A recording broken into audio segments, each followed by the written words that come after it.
Let's give it up to Maxine Waters.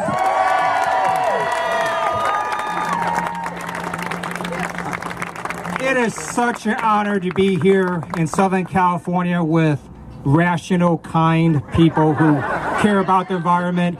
And to see so many of you, I can already tell this is the biggest rally ever, watched by over 20 million people. It is so awesome.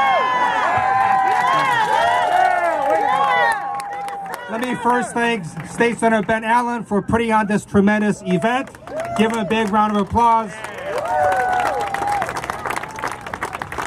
To my amazing colleagues, Maxine Waters and Annette Barragan, for the great fight they fight for all of you each and every day in Washington, D.C. Give them a great round of applause. And to the state and local elected officials here who are making sure your communities are a better place to live, work, and play. So today is Saturday, which means we all need to ask, why does Jared Kushner still have a security clearance? But I digress. We're talking about the environment. So if you look at Donald Trump, not only has his behavior and his policies harmed America, he has appointed cabinet secretaries that are doing the same thing. So in terms of the EPA, Scott Pruitt, last week has been reported, is now either getting rid of or not implementing or not enforcing over 66 critical EPA regulations. He has now turned the EPA into what I call the Every Protection Abolished agency. And we need to change that. Another cabinet secretary, Ryan Zinke, in charge of the Interior Department, put out this amazingly flawed oil drilling offshore plan.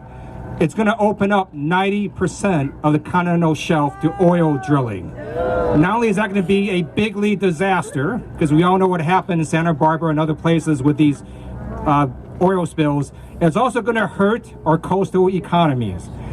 But thank goodness we would be in a worse position if the Trump administration wasn't so stupid. So what the Interior Secretary did is he said, okay, now I'm going to exempt Florida. And then he happened to put that in writing. And he put out two reasons for exempting Florida. One, he met with the federal, state, and local officials, and they said, we don't want offshore oil drilling, one reason. And second, he said, well, Florida has coastal economies that are relying on tourism. That is great, because what did he do in that one statement?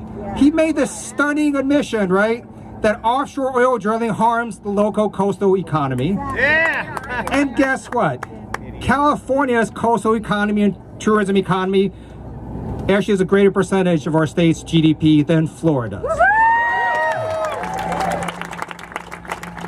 I also worked with Congress members Alan Lowenthal and Jared Huffman, and we co-led a letter signed by members of the California delegation, including Annette Barragan and Maxine Waters, to Ryan Zinke saying, okay, here's our letter basically saying we oppose offshore oil drilling.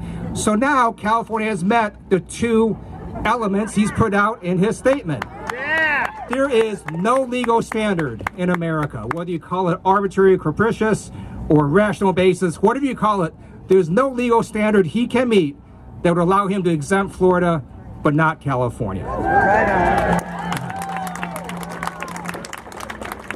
But we still have to make sure that doesn't happen, which is why all of you being here is incredibly important. And let me conclude by telling you about a quote from Abraham Lincoln, because I think he got it exactly right. He said that public sentiment is everything. With it, nothing can fail. Without it, nothing can succeed.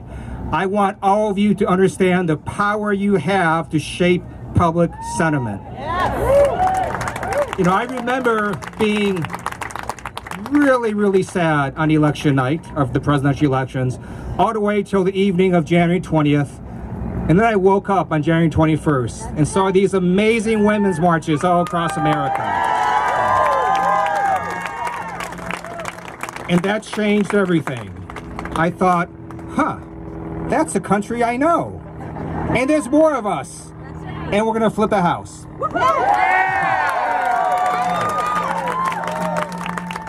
sorry, this is an official event. I'm not supposed to say we're supposed to flip the house. Okay. But you, by showing up, can affect public sentiment. You can also write letters to the editor. It turns out that the Los Angeles Times and the Washington Post and other newspapers do get lots of letters to the editor. They also get them from the same people. So when you start writing in, you can amplify your voices and help create change. You can do social media posts. You can go rally in front of Congress members you don't like, in front of their offices. Understand the power that you have, and together we will take back our oceans and take back our country. Thank you.